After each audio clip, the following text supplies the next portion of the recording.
General Pervez Ashfaq Kayani, who pushed the Pakistani Taliban out of Swat Valley, has formally retired after 6 years as Pakistan's Chief of Army Staff.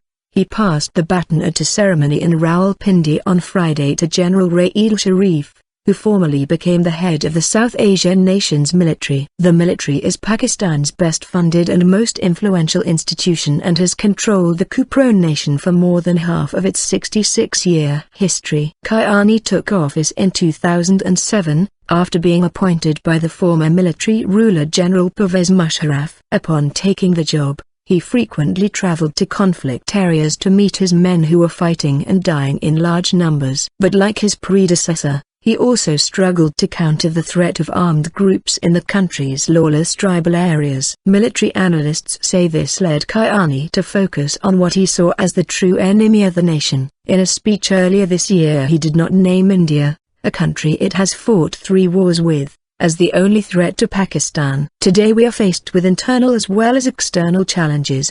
The problems on our internal battlefront require our special attention because they pose a great threat every Pakistani, he said. Significant threat. Under Kayani, the country faced its most significant threat in years. In 2009, a faction of the Pakistani Taliban had taken control of the northern Swat region. In response, Kayani launched the defining military operation of his career. Under his supervision, the Taliban was driven back into the remote tribal areas. But Kayani's popularity quickly sank in 2011. That year began with the killing of 2 Pakistanis in the eastern city of Lahore by Raymond Davis, a CIA security contractor, and ended with an accidental airstrike by US-led forces on a Pakistani border post that killed 24 soldiers.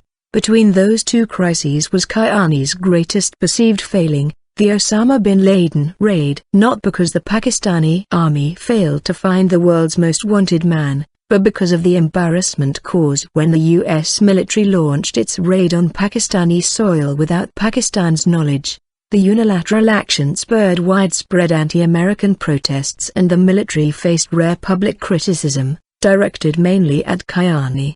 He helped end the resulting tensions with Washington by making compromises with U.S. military leaders. Civilian milestone. Still, Pakistan's army chief never managed to quite give the Americans what they wanted: decisive action against the Haqqani network, a Pakistan-based armed group that regularly attacks U.S. and NATO forces in Afghanistan. Today Kayani retires against the backdrop of a historic civilian milestone. In May, Pakistan held general elections, the country's first transition of power between 2 democratically elected governments through the ballot box. The fact Kayani never tried to lead a coup against a democratically elected government appears to have helped his reputation to some degree, but the Pakistani Taliban still controls important parts of the northern tribal areas, and remains an enduring threat. And so, while Kayani is able to retire with some grace, he leaves behind him some unfinished business for his replacement, Sharif.